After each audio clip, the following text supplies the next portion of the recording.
안녕하십니까. 지금부터 세계경제포럼에서 나온 코로나19 사태와 10가지 기술 트렌드에 대해서 여러분과 함께 공유하고자 합니다. 우리는 항상 현재도 중요하고 또 미래도 중요합니다. 이번에 특별히 코로나19 사태는 종전에 볼 수 없었던 그런 어떤 대변혁으로서 앞으로는 상당한 부분 기술 분야에서도 변화가 클 것으로 생각되어서 우리가 미리 이렇게 알아보고 대비한다고 하는 것은 상당한 의미가 있다 이렇게 생각해서 오늘 여러분과 함께 세계경제포럼의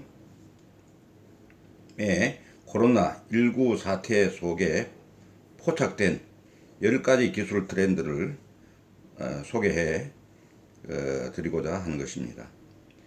첫째는 온라인 쇼핑과 로봇 배달입니다. 여러분 어느 정도는 예측을 하시겠지만 온라인 쇼핑과 로봇 배달이 앞으로는 하나의 트렌드로 나타날 것이다 그런 예상입니다. 코로나19 사태로 온라인 쇼핑은 하면 좋을 것에서 반드시 해야 할 일로 바뀌었다고 이렇게 생각이 됩니다. 미국과 중국에서는 배달도 비대면으로 주로 이루어지고 있고, 또 중국의 이커머스 대기업은 로봇 배달 개발을 가속화하고 있다고 이렇게 이야기할 수 있습니다. 하지만 이 경우에는 배달 음식의 위생 상태를 보장해야 하는 문제가 또한 선결되어야 한다 하는 이 부분 간과해서는 안 될 것입니다. 두 번째는 디지털 비대면 결제에 대한 부분입니다. 디지털 비대면 결제가 또 하나의 트렌드로 나타날 것이다 는 그런 얘기입니다. 지폐에는 바이어스가 묻어 있을 수가 있다. 그래서 카드나 전자지갑 형태의 디지털 결제가 권장되고 있다. 디지털 결제를 이용해 사람들은 상품이나 서비스를 구매하고 공공요금 지불도 할 수 있으며 정부가 주는 지원금도 빨리 받을 수 있다. 하지만 세계적으로 은행 접근이 어려워 디지털 결제가 불가능한 인구가 17억 명에 달하는 것으로 세계은행은 추산하고 있다. 디지털 비대면 결제 이렇게 하니까 일본은 결제를 거의 다 도장으로 하는 걸로 이렇게 알고 있는데 상당히 어떤 그런 문화 습관에서 벗어나는데 우리보다 훨씬 더 어려움이 있지 않겠는가 이런 생각을 해봅니다. 세 번째는 재택근무입니다. 재택근무. 많은 기업들이 이번에 재택근무를 실시했다. 기업과 직원들에게 동시에 도전적인 과제들도 던져주었다. 정보 보안과 프라이버시, 적시의 기술 지원 등이 큰 이슈가 될 수 있다. 재택근무는 안전한 근무 환경과 소득세 이슈 같은 노동법 이슈를 더 복잡하게 하고 있다. 근로자들은 외로움과 워라밸의 부족도 느낄 수 있다. 재택근무가 일반화되면 기업들은 사무실 임대 비용을 줄일 수 있고 차입금 지역에서 직원을 채용할 수 있을 것이다. 재택근무할 것 같으면 그때 이렇게 우리나라 대기업 큰 건물이 있는 대기업 이런 부분들이 있는데 많이 달라질 거라는 얘기죠. 큰 건물, 많은 종업원이 있어야 대기업이다. 이거 아니라는 얘기죠.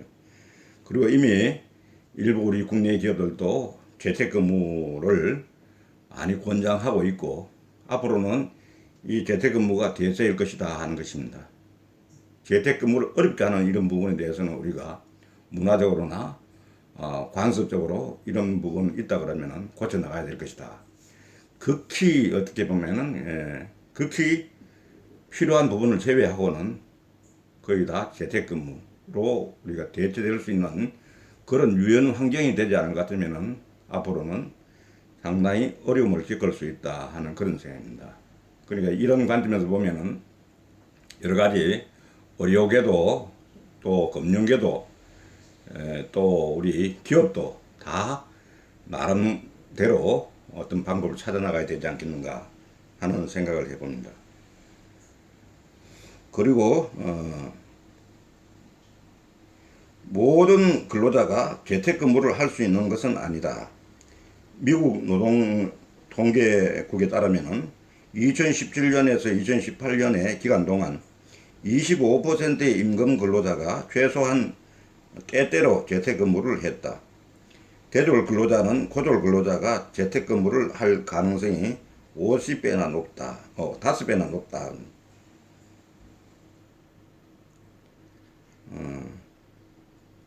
네 번째는 디지털 러닝입니다. 디지털 러닝. 이미 디지털 러닝은 많이 지금 진행되고 있는 것 중에 하나인데, 4월 중순 현재 191개군 학교와 대학 폐쇄를 결정했고, 이 같은 조치는 15억 7천만 명의 학생들에게 영향을 미쳤다. 많은 교육기관들이 온라인 교육을 실시했다. 하지만 디지털 준비 상태나 소득 수준에 따라 이 같은 혜택을 누리지 못하는 계층이 발생하는 디지털 디바이드의 우려가 제기되고 있다. 또 디지털 러닝은 부모, 특히 학생들, 엄마에게 경제적 압박을 주고 있다. 부모가 아이들을 지켜봐야 하고, 그래서 재택근무의 생산성이 하락할 수 있기 때문이다. 이렇게 또 얘기합니다. 의료비가 비싼 나라에서는 원격 의료가 의료보험에 포함되는 것이 중요하다. 원격 의료가 작동하기 위해서는 어느 정도의 기술 습득과 양호한 인터넷 접속이 필요하다. 이번 코로나에서도 원격 의료를 실시했는데 정확도가 아주 높게 나타났다고 그럽니다. 그러니까 어떻게 보면은 이 병원 의료계도 큰 병원을 지어서 환자를 많이 받아서 이렇게 수익을 많이 올리는 이런 형태는 이제 상당 부분 달라질 것이다. 이렇게 생각합니다. 이걸 억지로 관행으로 또 혹은 기득권을 살린 쪽으로 생각을 한다면은 우리는 이 분야에서 다른 나라에 비해서 뒤처질 수밖에 없다. 이건 대세다 하는 그런 생각을 우리가 해야 될 것이다 하는 생각입니다. 그 다음에 온라인 엔터테인먼트. 코로나19 사태 속에서 온라인 스트리밍 콘서트, 영화, 뮤지엄과 세계문화유산의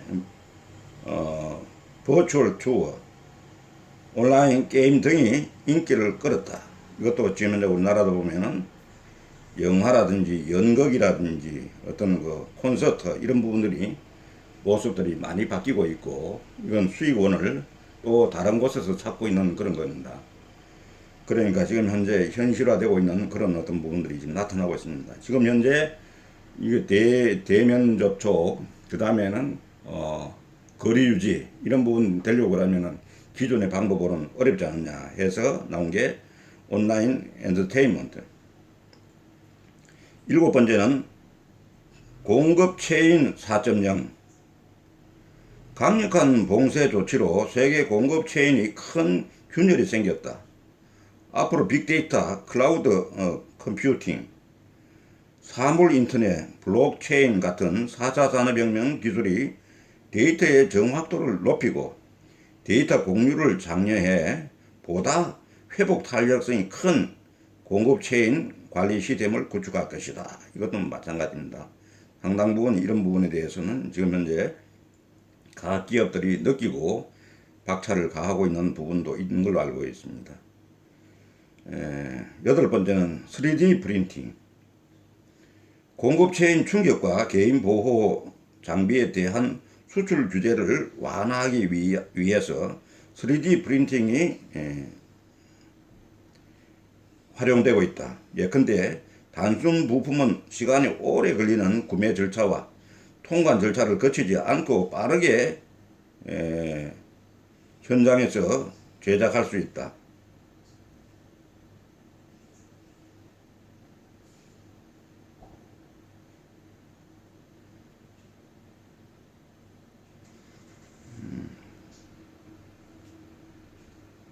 하지만 단순 부품의 특허와 관련된 지적 재산권 이슈가 발생할 수 있다.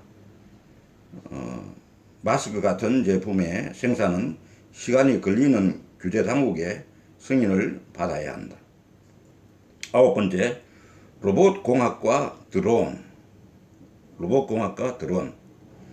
이번에 가장 큰 타격을 받은 업종은 소매, 음식품, 음료 등, 물류 등 노동 집약적 산업이다. 따라서 로봇 활용과 로봇 공학 연구에 대한 강한 동인이 제공되었다. 특정 지역을 소독하고 봉쇄 지역에서 음식을 배달하는 데 로봇이 이용되었다. 드론도 물품 배달에 활용되었다. 10번째, 5G와 정보통신기술, 다시 말하면 ICT라고 합니다. 5G는 원격 모니터링과 의료 상담 등에 있어 그 중요성이 입증되었다. 5G는 양립 가능한 기기와 데이터 플랜의 비용을 증가시킬 것이다.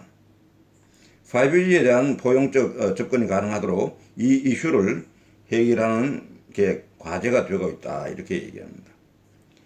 코로나19는 팬데믹의 와중에도 기업과 일상이 계속되도록 하기 위한 디지털 준비 상태의 중요성을 잘 드러냈다. 디지털화된 세상을 지원하고 최신 기술을 숙지하기 위해 필요한 인프라를 구축하는 것이 중요한 과제가 되었다. 어떤 기업이나 국가든 이젠 코로나19 이후에 경쟁력을 유지하기 위해서는 이게 중요해졌다. BBC가 언급했듯이 2억 명가량이 코로나19 탓에 일자리를 잃을 것으로 보인다. 사회에서 가장 취약한 계층에 재정적 압박이 가해지고는 한다. 디지털화와 팬데믹은 가용한 일자리의 변화를 가속화하고 있다. 대규모 노동력과 취약 계층에 대한 충격을 어떻게 완화할 것인지가 모든 산업과 국가에게 이슈가 되고 있다. 한 번 더 다시 그 세계경제포럼이 발표한 코로나19 사태와 10가지 기술 트렌드에 대해서는 우리 모두가 관심을 가지고 각계각층에서 여기에 필요한 여러 가지 기술 트렌드를 연구하고 계속 확장시키기 위해서 신규 도입을 하고 확대해 나가기 위해서 노력을 합니다. 우리나라의 경우는 지금까지 몇 가지 이런 새로운 기술을 받아들일 때에 구법과 혹은 관행과의 어떤 마찰로 해서 중도에 포기하거나 혹은 너무 절충 작업을 벌이다 보니까 외국에 비해서는 지금 현재 진도가 떨어지는 부분들, 후진되고 있는 그런 부분들이 있다고 하는 것은 우리가 IT 강국으로서 차마 우리가 그렇게 돼서는 앞으로는 안 되겠다 하는 이런 생각을 가지고 여러분과 함께 앞으로 전개될 이런 여러 가지 기술 트렌드에 대해서 연구하고 관심을 가지고 앞으로 지켜보고 또 직접 활용을 하는 이런 부분들에 대해서는 우리가 계속해서 진전이 있어야 되겠다 하는 관점에서 여러분과 함께 공유했습니다. 감사합니다.